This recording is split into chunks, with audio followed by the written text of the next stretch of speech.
question still there? Okay. Good morning, everyone. Welcome to Conversations with Anasa. Can you hear me okay? Oh, good, good. So let's start with meditation for a change.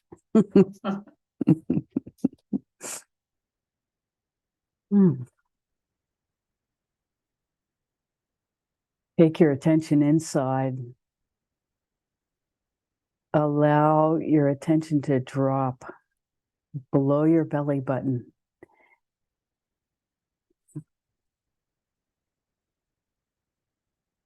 Into the energy center there. And see if you can let your mind just fall.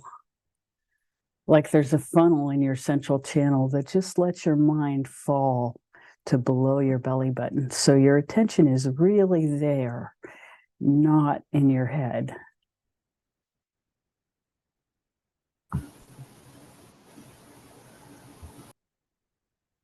And you can even imagine yourself standing as a warrior on the balls of your feet with your knees slightly bent. And your attention, your energy center just below your belly button. So you're ready to experience whatever is happening in the world around you, even though your attention is inside. This is a very important experience to be able to find inside yourself, to be centered and grounded in that energy center.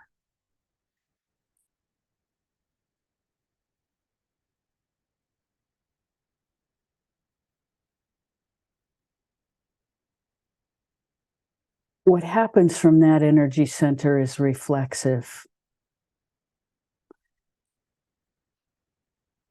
It's coming from a different part of our mind than the one that deals with thoughts and emotion. Well, than the one that deals with thoughts particularly.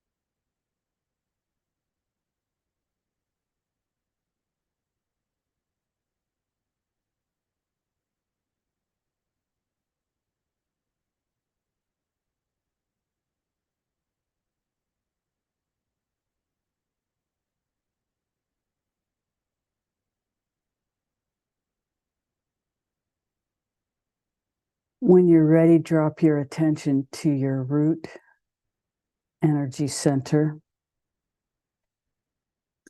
at the tip of the tailbone, and includes all the parts of the genitalia.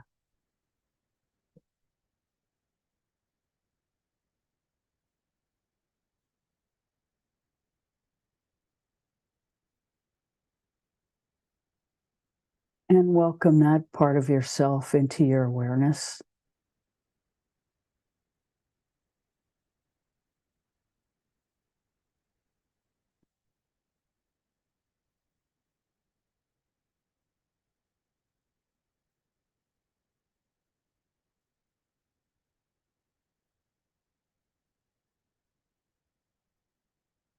And when you're ready, drop your attention all the way toward the center of the earth. We are completely dependent on Mother Earth for our survival. And it's critically important for us as a species to recognize this and make it our number one priority. If we do not harmonize with Mother Earth, humanity is finished.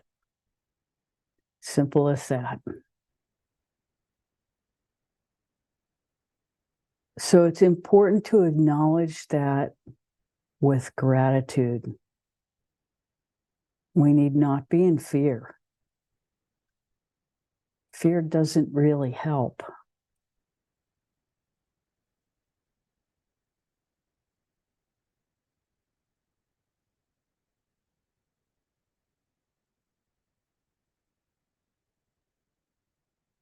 And the way to harmony with Mother Earth is harmony within ourselves.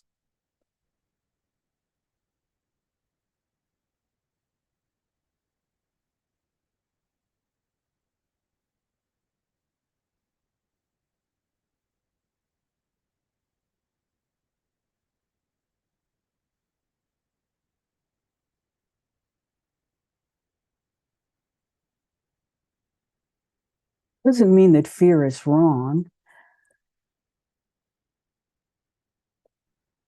It is not particularly helpful unless we are actually in danger. Then fear, we must pay attention. So if we feel fear, it's important to examine your environment and make sure you are safe.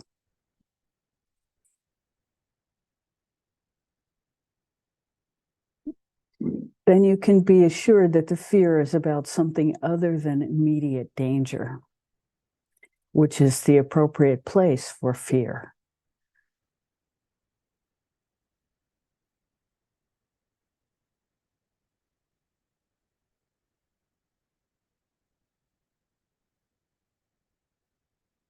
Feel that connection to Mother Earth.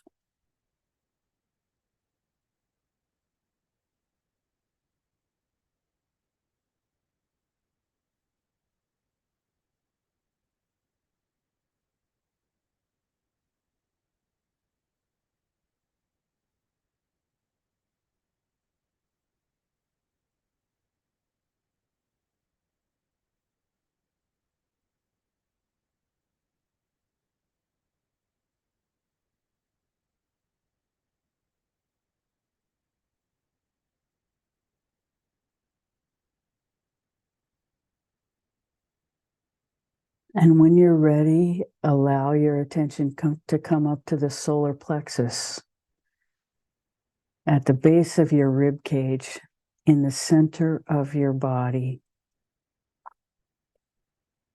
By the center, we're talking between the front of your rib cage and your spine, that center.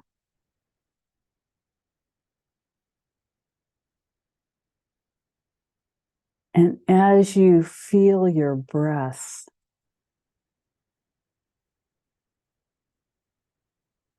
feel the diaphragm,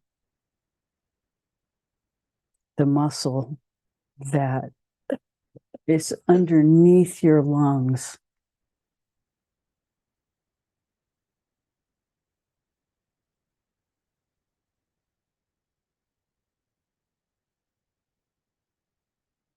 And it may help to understand that the efforting in breath is always in the exhale.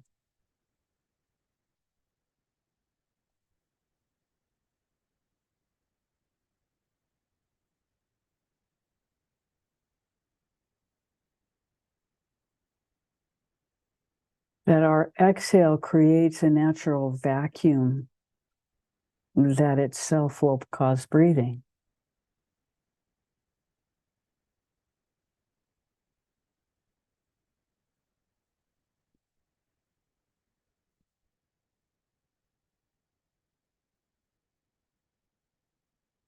At the same time, on the inhale, see how deeply you can experience the inhale in your body.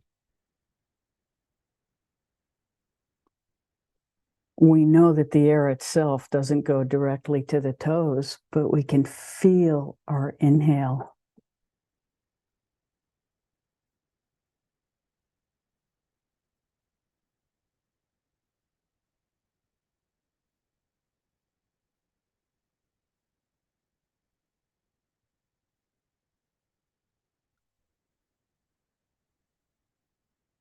And what we're feeling is our life force.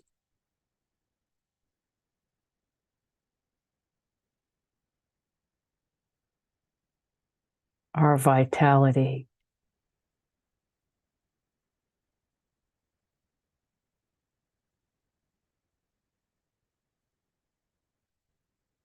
And our intention is to connect to the energy centers and become aware of the connections between them.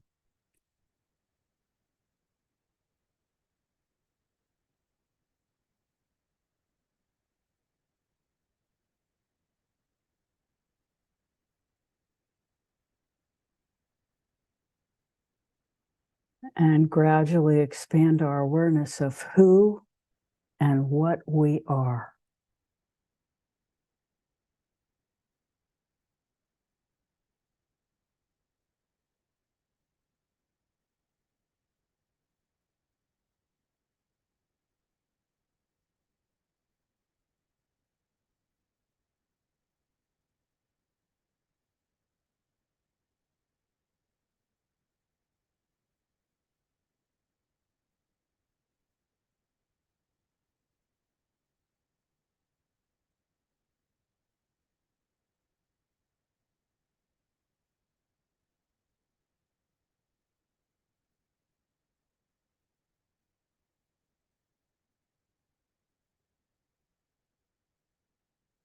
And it is from that perspective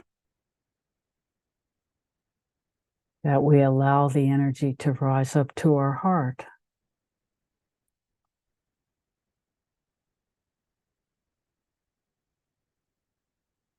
Where we first begin to feel the pure, raw love.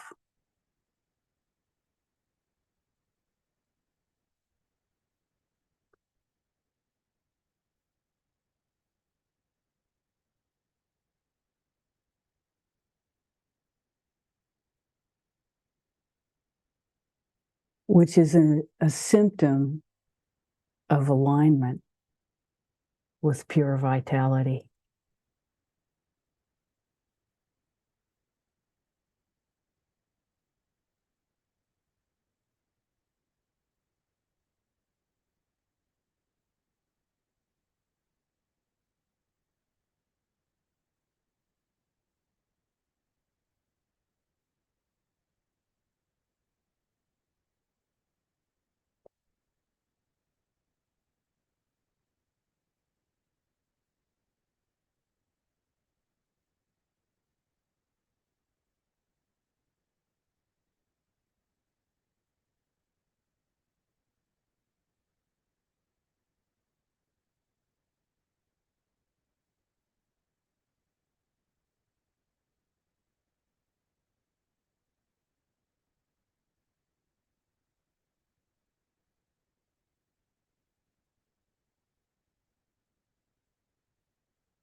Before we move on, feel for your connectedness to Mother Earth so that we've not left anything behind in our awareness, that we're expanding. And then when you're ready, allow your attention to rise to your throat center.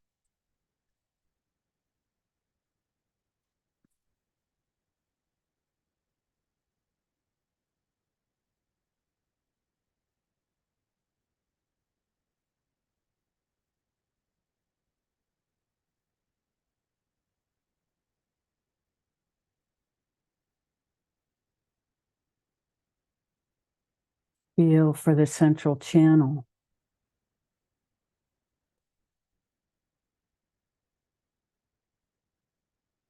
And make sure you don't leave out the back. Many people hold enormous tension in the back of the neck.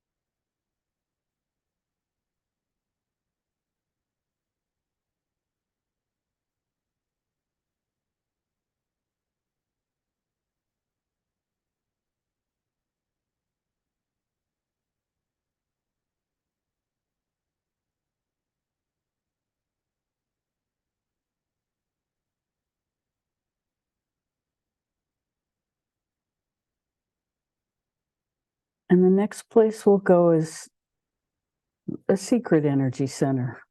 We'll say secret just because it's not talked about very much. It's in the roof of your mouth where the hard palate meets the soft palate. And it is intimately connected to,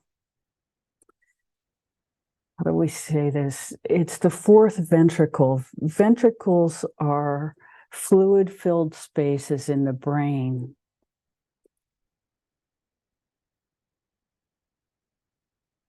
And it is our understanding from cranial osteopathy that the fluid that bathes the brain and the spinal cord is potent, has an energetic potency in and innate awareness that is intricately linked to spirituality, spiritual experience.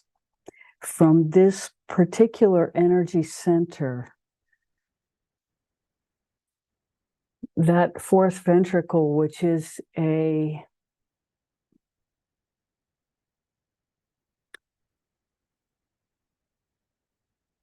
avenue into stillness itself, which we would describe as pure potency. This is, as usual, fifth dimensional language that doesn't really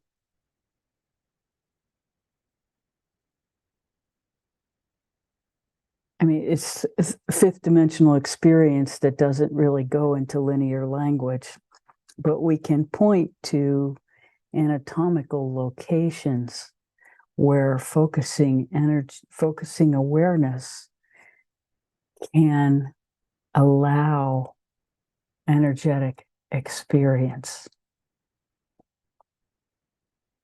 So we feel for this place in the roof of our mouth and allow that to expand.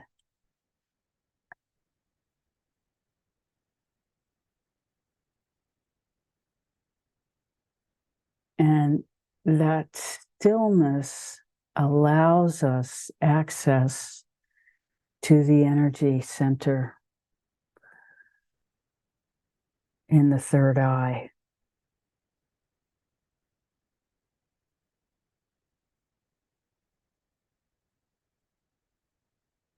And then the top of the head opens.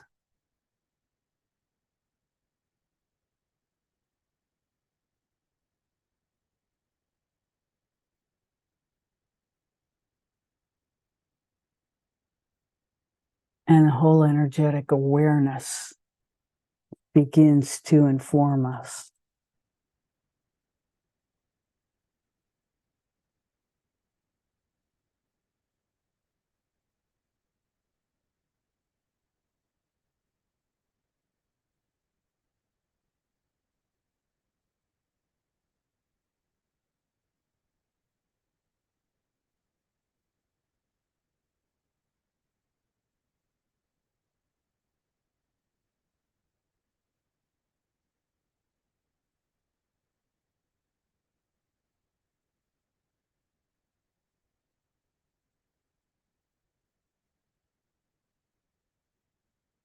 And we'll be quiet and allow the experience of this awareness to inform you, each of us.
When you're ready,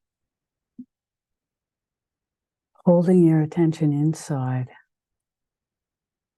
your awareness on this vitality.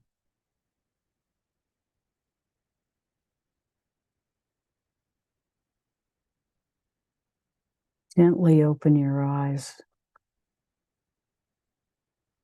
knowing that we are cultivating the experience of holding our attention inside while experiencing the outer world. This is an important moment to cultivate so that it lasts longer than a moment, that we begin to be aware of our external life without shutting out the internal vitality.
From this perspective, we can experience in a very intuitive way that everything is connected.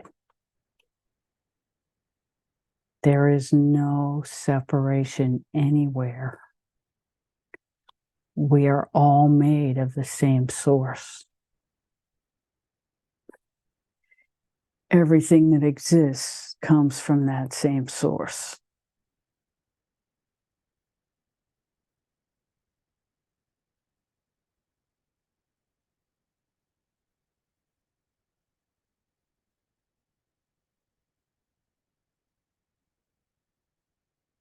And all parts are welcome.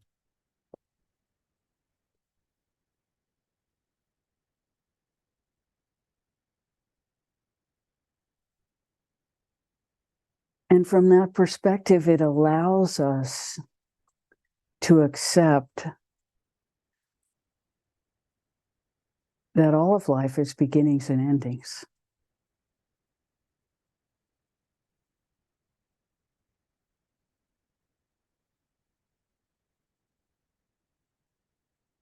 Being born and dying.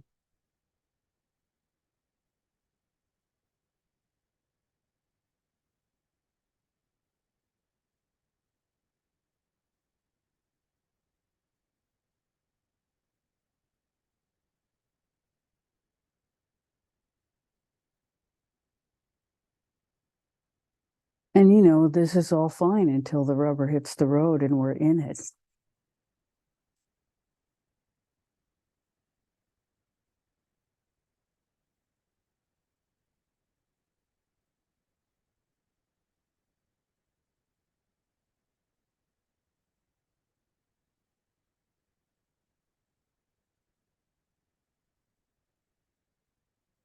But everything is about opposites.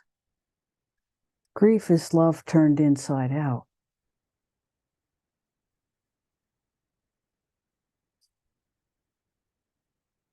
So, of course, the intensity with which we love is the intensity with which we will grieve.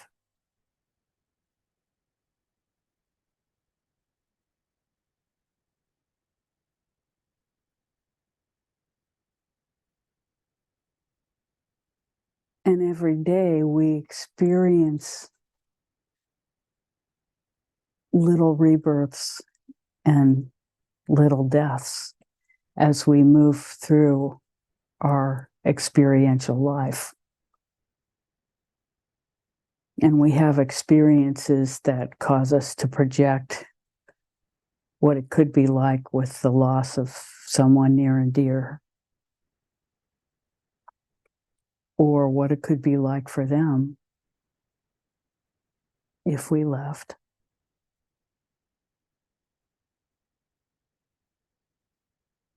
But this is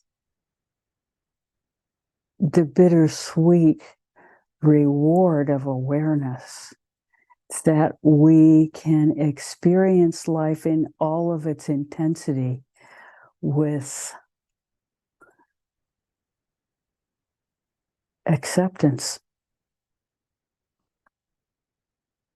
and understand that none of these experiences are causes to reject ourselves, to reject our connection to that vitality, which is the source of our ever expanding awareness when we cultivate our participation in it.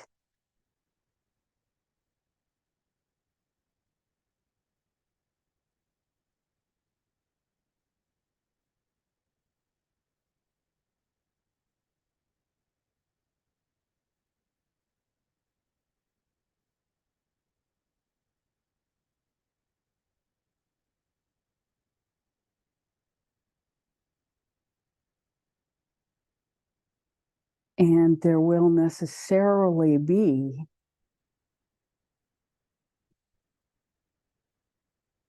what we could call dark nights of the soul, when we confront things we didn't expect.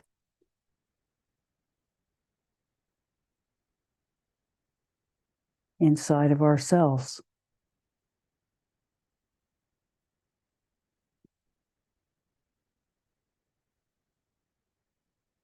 Because as we increase our participation in our own vitality, we begin to break down historical karmic patterns that we didn't know were there, or that we might have known were there, but not expected to encounter with such intensity. But as our growth expands, we are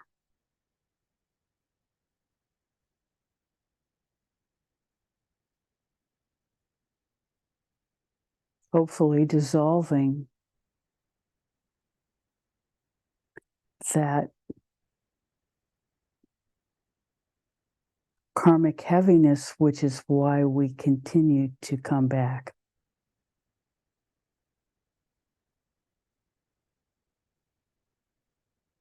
We continue to reincarnate.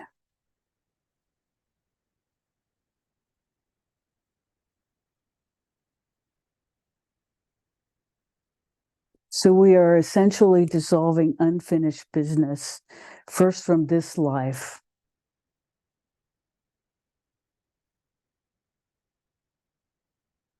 and as we go deeper and deeper, these patterns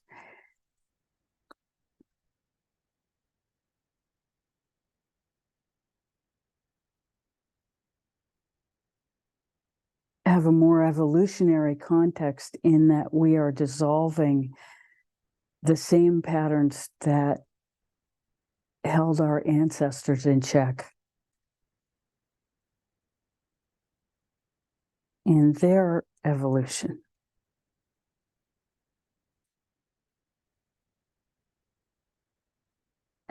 And so as we, it's a nonlinear event.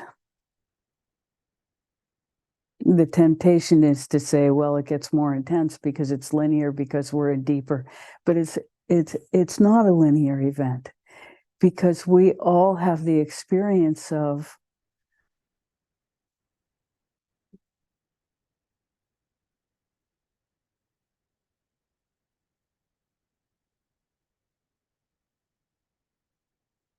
the interplay between the light and the dark. It's not just one thing. You know, we go back and forth. This is human, human in contact with divinity. And they're not exclusive. That contact is not exclusive. You can be in both sides at the same time.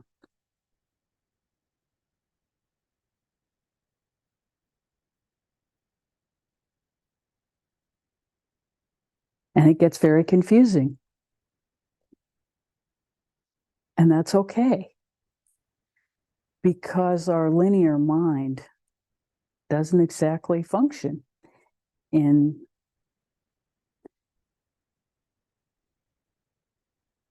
relationship to understanding these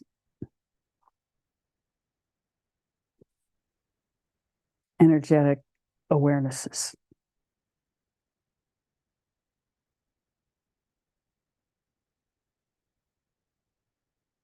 Our mind is linear. Spirituality is nonlinear.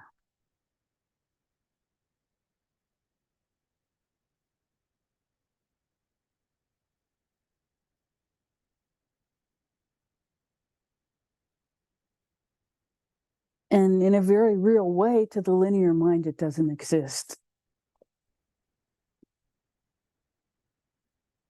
And so, that denial is an option many people choose.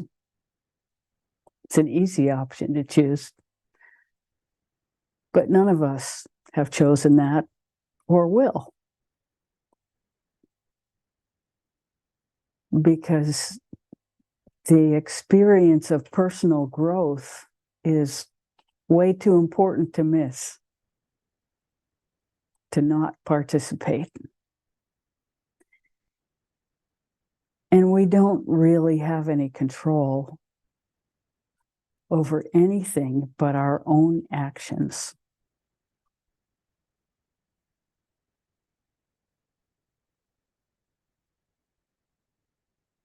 Our own words, and hopefully as we grow, our own thoughts.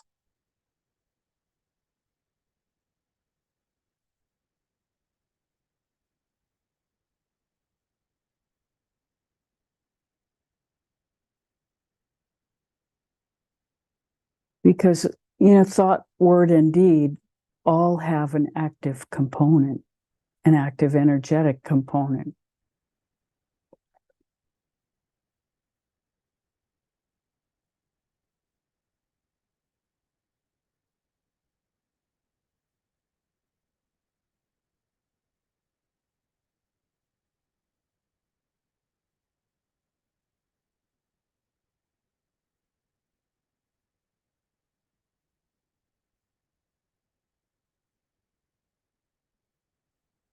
We've never met anybody perfect. A human being.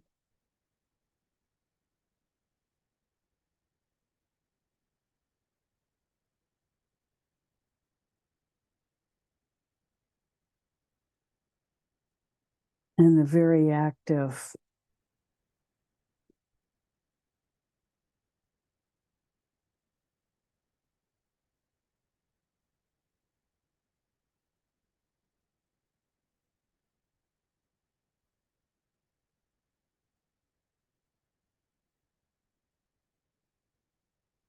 no, we're not going to go there.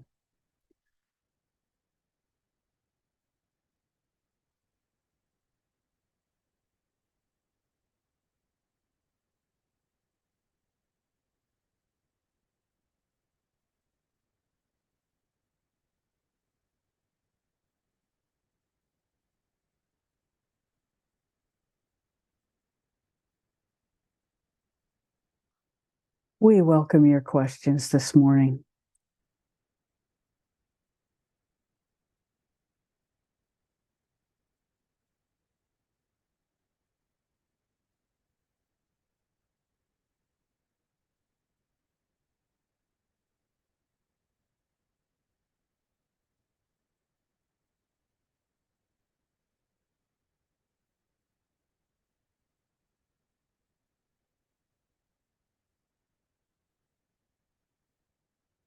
How may we serve?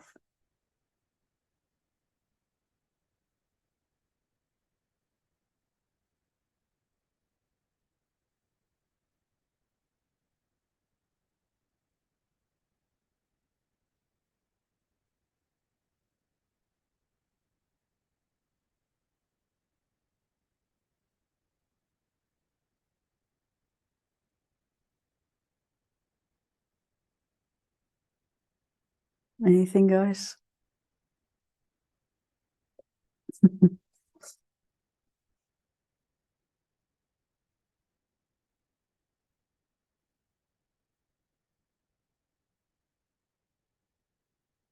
So we had a delightful Thanksgiving with family and friends. That was just so sweet, It was sweet.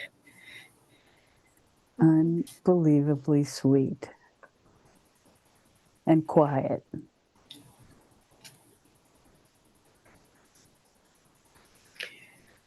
I have a question about the fourth ventricle.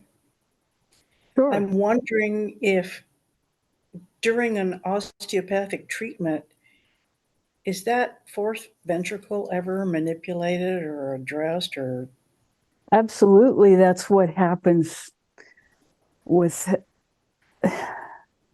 every well-trained osteopathic practitioner learns a technique which is called the CV4, cranial ventricle 4, which is the fourth ventricle. And the way it's taught is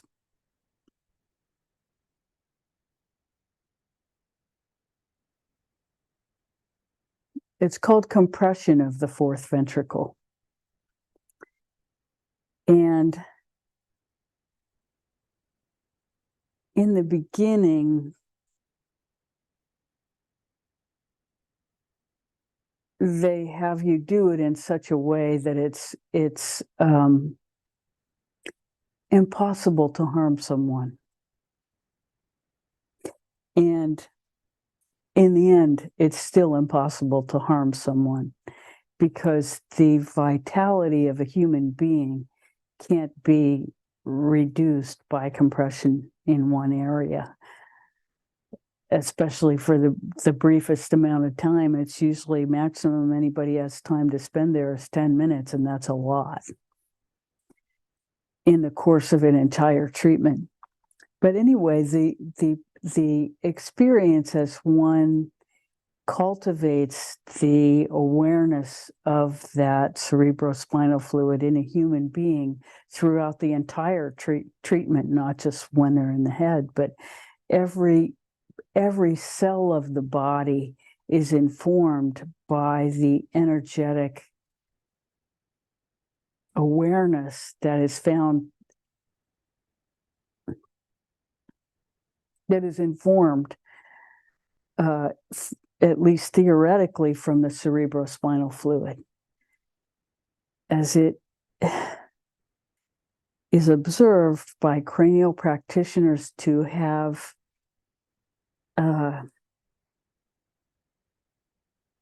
innate vitality. We'll just say it like that. Innate vitality, that it has something to do with the experience of health throughout a human being. And if you can release that flow so that the person, that the body has more access, the physical being has more access, then the physical, spiritual, mental, and emotion all benefits from that increased flow. This is the underlying belief system of cranial osteopathy and the experience of anyone who practices it deeply for a few years. So one of the techniques to sort of kickstart that vitality when the body has already been completely relaxed and you're at the end of the treatment and the flow is happening, there is this compression of the fourth ventricle. And compression is the wrong word, because as you become more experienced and you're interacting with it, it moves with a pulse. It has a definite pulse that is completely divorced from the cranial pulse and from the cardiac pulse and the pulse of the breathing, which both can be felt throughout the entire organism. There is this deeper pulse of the cerebrospinal fluid that the cranial practitioner becomes attuned to. And so when you come to the fourth ventricle, you are well aware of that pulse, and it's not a compression, it's just that you lengthen the space between the pulsations, and it comes into stillness. And when that first starts to happen as a practitioner, it is so profound that it's terrifying. And so there is a period where you learn to sit with your terror as you experience that stillness. So it feels like, it can feel like you killed the person because everything gets so quiet. It's a little bit like, when our dog Ollie is really deeply, deeply, I don't know if it's meditation or sleep actually, but it's like you're almost checking to see if he's still alive. He's so still. And it's that feeling, it's like, uh-oh, did they just go? and so once you get through that fear, then you can start to expand into that space, and the person expands with you because it's a shared space. It's not individual. It's a spiritual. It is a sacred space. That's what we want to say. It's a sacred space that becomes available in that moment. And once you experience that repeatedly, then you are forever changed, because you have become aware of sacred space. And sacred space is the source of our vitality. So it's another way, it's another language for talking about spiritual experience. It's another avenue in. And that's sort of why we brought it in today, because we just saw the relationship between that, soft and hard palate location and the fourth ventricle and stillness. And the awareness of stillness in meditation is very, very helpful to enter sacred space. So somehow that all just came today. So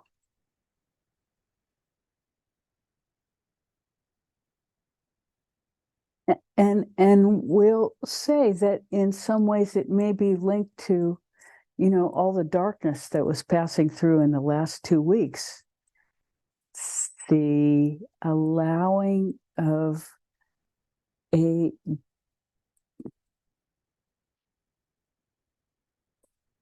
how do we say this? Growth happens in all directions.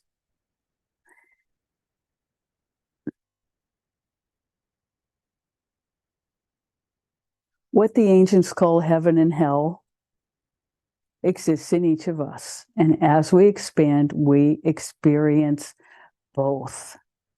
And it is the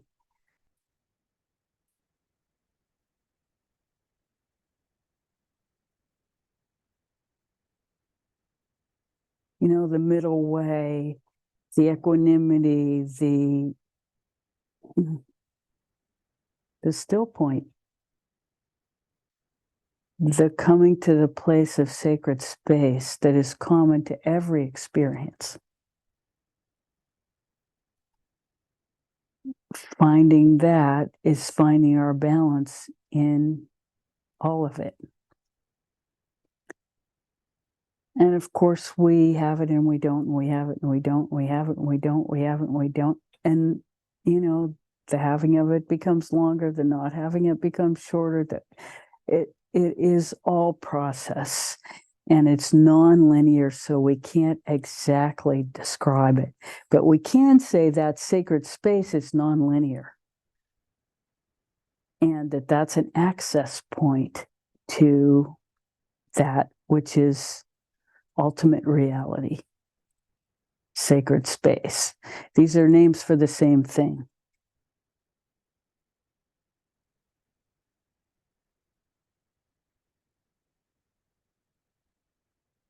And this is why whenever you read a textbook about cranial osteopathy, it sounds like you're reading stories from the Bible, because they, you know, the osteopathic manipulation in the U.S., it's a U.S. born thing, and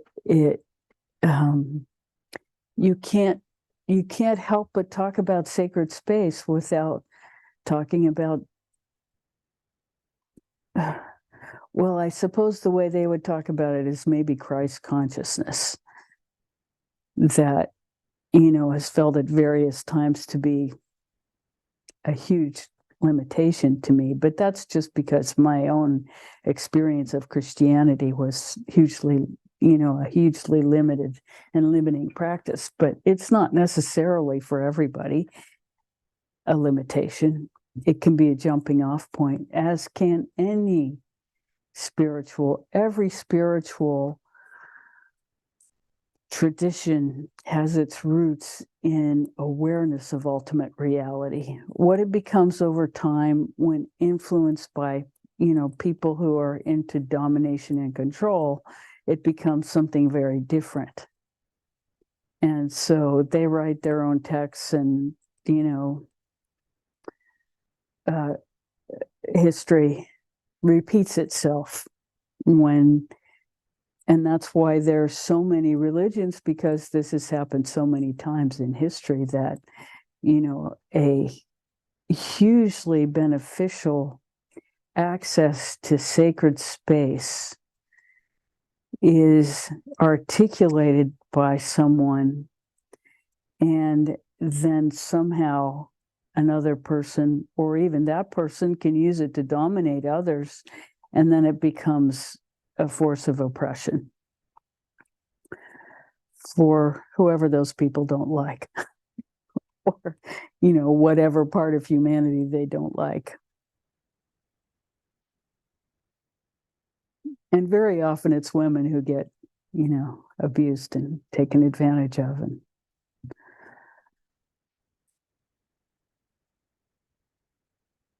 so that happens. But access, the whole point is access to sacred space. And, you know, that's why it came into the meditation today. And it's not a secret, it just takes practice. The only way, I mean, there's revelation that happens, and you could call that a revelation, that connection between meditation and fourth ventricle and sacred space. Not a new one.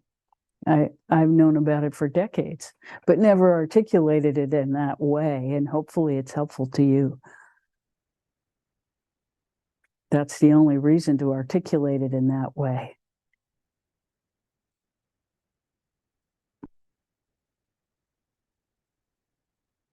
Does that make sense? Answer your question? I appreciate knowing that each of us has within us a sacred space.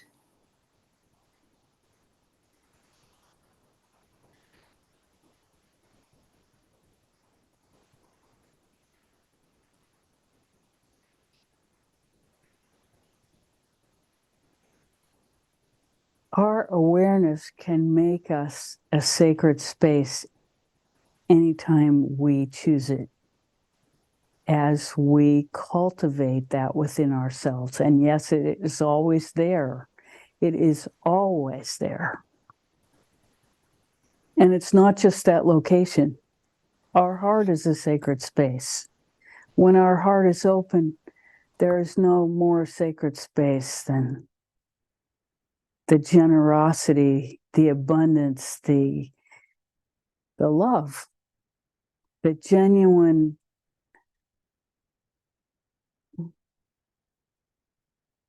wish for the wholeness, for the entire of life itself. That wholeness and and connection for every cell of every living being throughout ultimate reality. That's, that's the fullness of the open heart.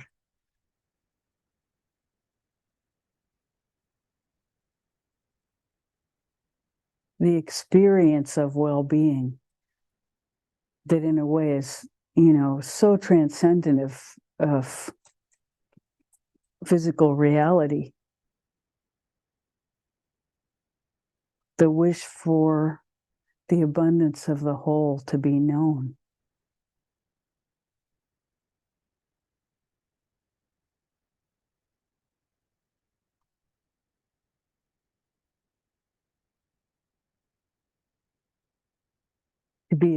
To be experienced, which has nothing to do with physical circumstance.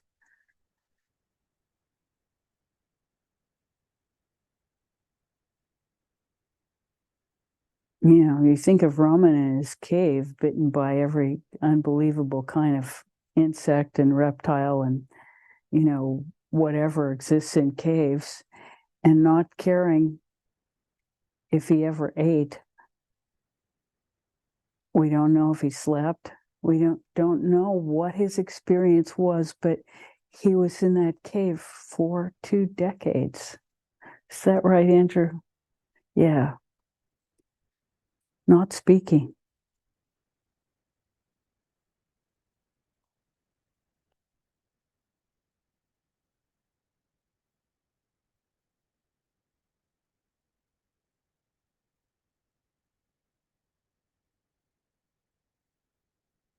And his experience, the energy of his experience exists in that place today. That is sacred space.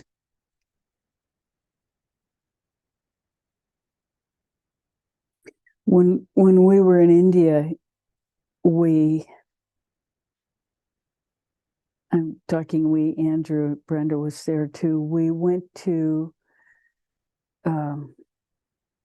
Nityananda's Samadhi shrine. His energy is there. Right around the corner, there is a Samadhi shrine of a student of his named Swami Shalagram. Andrew? Shalagram Swami. Shalagram Swami. And we may have told this story before. I can't remember, but 3 months before Nityananda died, Shalagram Swami, who was younger and to be his successor, had been named to be his successor, came to Nityananda and said, "I'm done. I'm ready basically, I'm ready to die. And I need your permission." And Nityananda gave his permission. And so Nityananda set down all the conditions and all the festivities around this death. And the only condition he made on Shalagram Swami was that his energy be available in his Samadhi shrine for the next 500 years. And Andrew and I spent several hours every day. We were in Ganeshpuri at that shrine. We actually preferred it to the Nityananda space because it felt more, what's the word you would use, Andrew? Why did we prefer that space? It was much less busy, for one thing. It was incredibly open. It was just this field, and there was a fair amount of chaos at the Nityananda shrine that one had to kind of wade through to get to the openness. And at Shalagram Swami's shrine, there was just total availability. There was nobody else there most of the time we were there, and it was just unbelievable.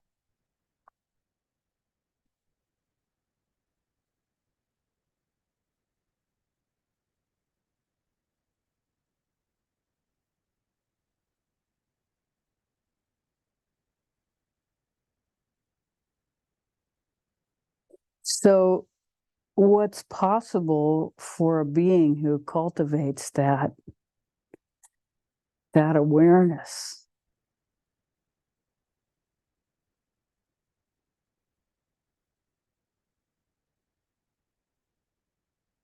In the company of someone else who has mastered that awareness is unimaginable to us.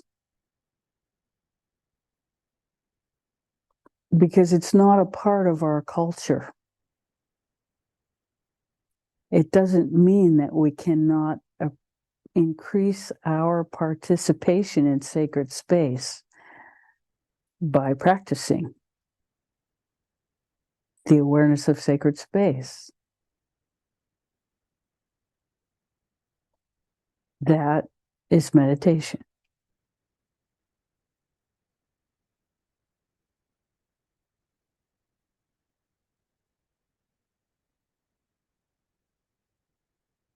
And these great beings exist not as representations of what's not available to us, but the opposite. They exist radiating the possibility of what's available for us.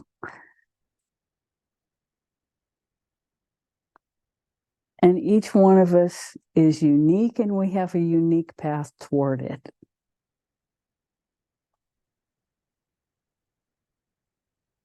And we have unique talents to manifest our awareness of that sacred space.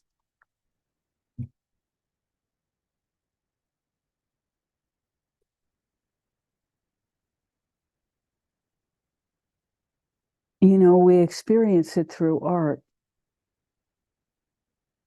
And it depends on our attunement to which of our sensory systems is most capable of experiencing that sacred space through art.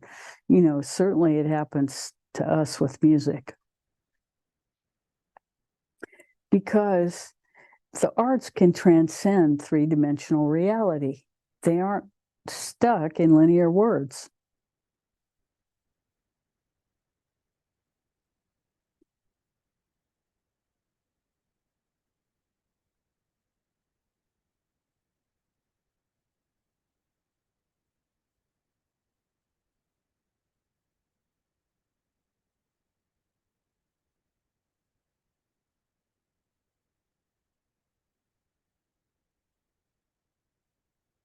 And in ultimate reality, everything is sacred.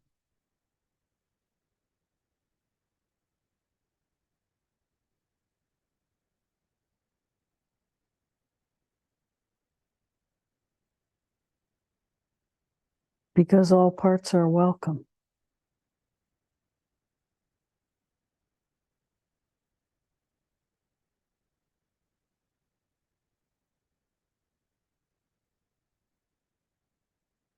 Samsara and nirvana are the same. Samsara, daily experience. Nirvana, bliss, awareness.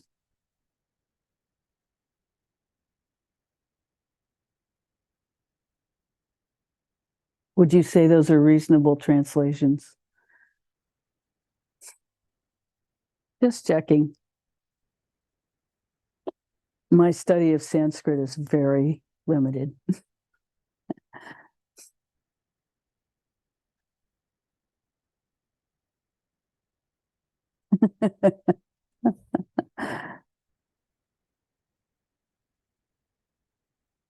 Hmm. Yes. Question. Yeah. How can I best help my friend who seems to be drifting away from health and life and more connected with fear and anxiety? Well, the most important question to answer for yourself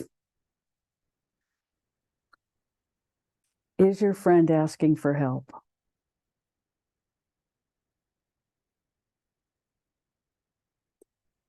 And this response is based in a great deal of experience where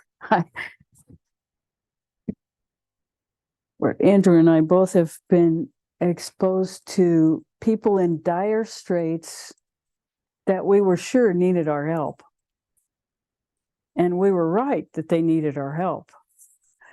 But in order for a person to accept help, they have to want it. They have to want it.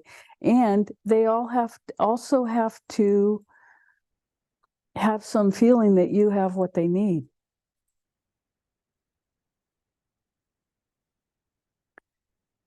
So interestingly, one of the important things is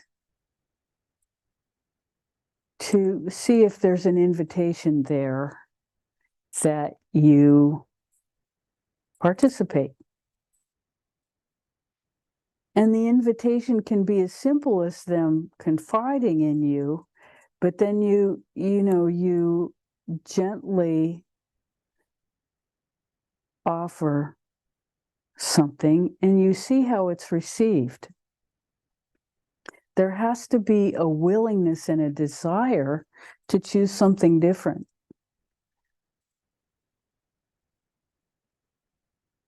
Somewhere in there. And you think about yourself when you had experiences similar to this person, and whether or not you were receptive at certain times during your experience and why you wouldn't be or why you would be. And you learn from the interaction about what is appropriate and what isn't. And you do it with a kind of openness that allows you to move forward or withdraw at any point and according to what might serve that person.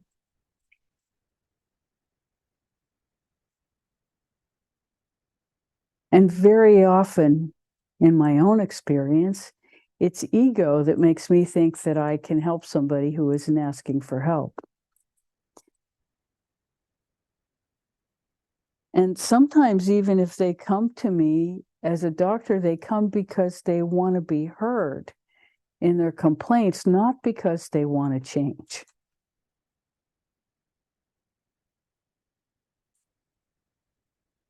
And the truth in my experience is if they come repeatedly long enough, then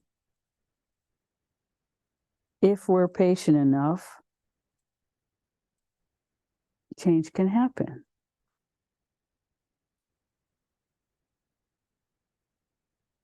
And we all know from our own experience that it doesn't happen at the pace we would like.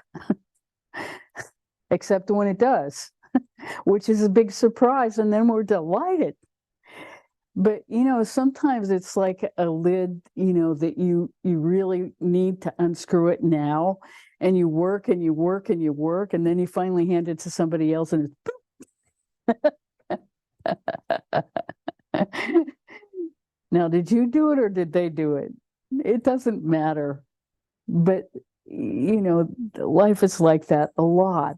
So we participate in other people's fields because it's what we have attracted in the moment, and we learn.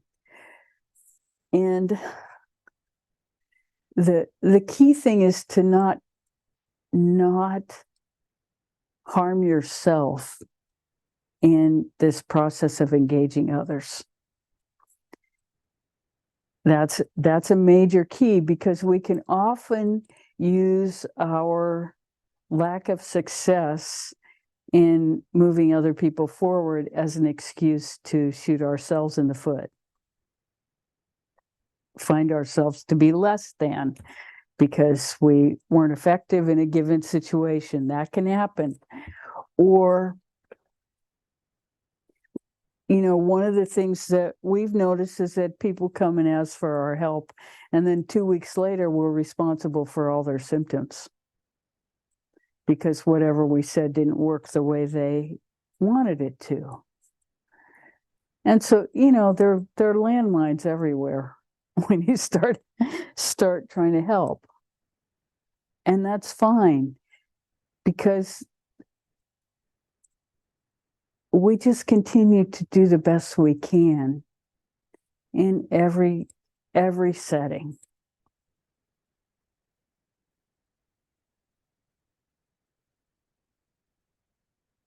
And sometimes our own expectations can be a limitation, which is one of the reasons we're talking the way we are, because it's important that you not put your expectations for yourself on the other person, and allow them to do whatever they're going to do at their own pace, because that's going to happen anyway. And sometimes your reactions can be a limitation for them. Or we'll say our reactions can be a limitation for them. So sounds like we're putting on more warnings than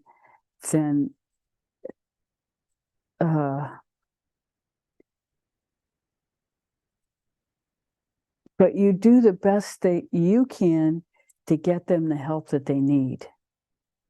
And sometimes that's you, and sometimes it's not. We refer people to other people all the time because we're not the right person for that person. But we can let them know that there is hope and that there's somebody more attuned to what they need than us. So, we do that. And so you just increase your awareness of what your capacity to be helpful is in your participation. And this is great work. We hope that's helpful. Please let us know if we completely missed the boat of what you were asking.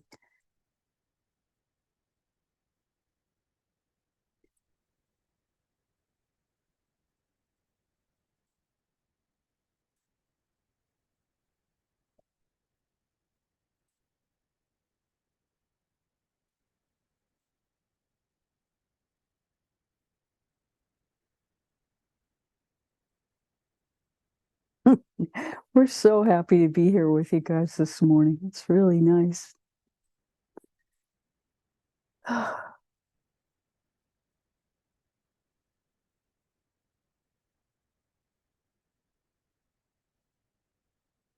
We hope you all had a great Thanksgiving.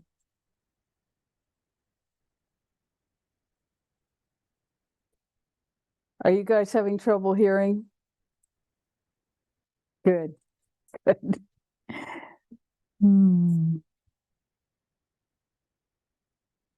Anything else before we go into meditation? Yes, please. I just, back to the activation spot. Yes. Now, it seems like, as an access point, um, that it would be really helpful to, to actually know where it is. I'm not sure where the soft palate meets the hard palate. Oh, you can feel it.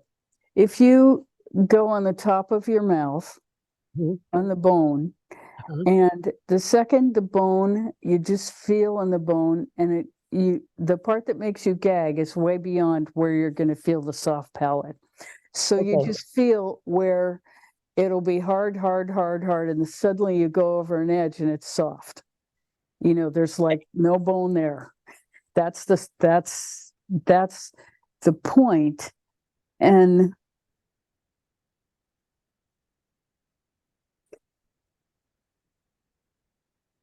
I have to look at an MRI to actually see the relationship between the CV4 and that point. And then I'll get back to you Okay. because it was just handed to me this morning that this is a relationship. But it doesn't really matter, even if they're slightly separated in space, they are not separated from sacred space. That the relationship is there, and it's a place where if you put your attention and just hold it, the sacred space will magnetize around your attention. Absolutely. And you just allow it to get more and more quiet. And that is a perfect segue into practicing that experience for the rest of our time together. And so take your attention there. It's as far back as your tongue will go, easily.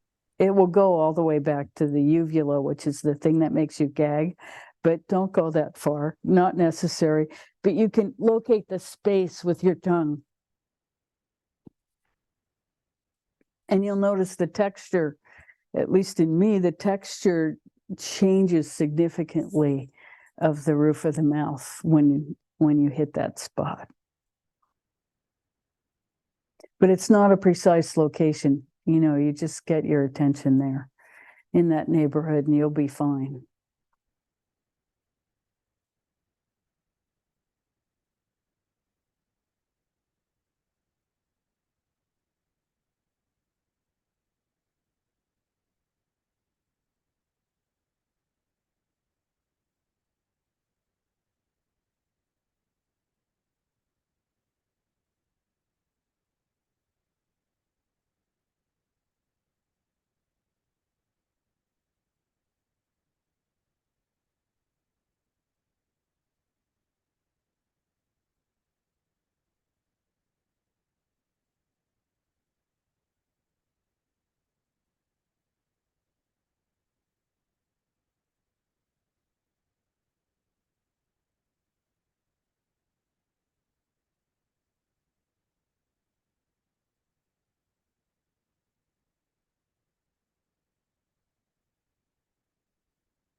Mm.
Hmm.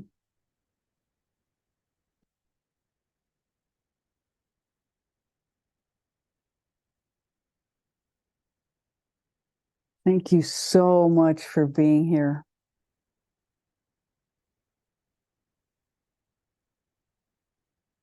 It's really been a joy to be with you this morning. Mm. Be well. Bye for now.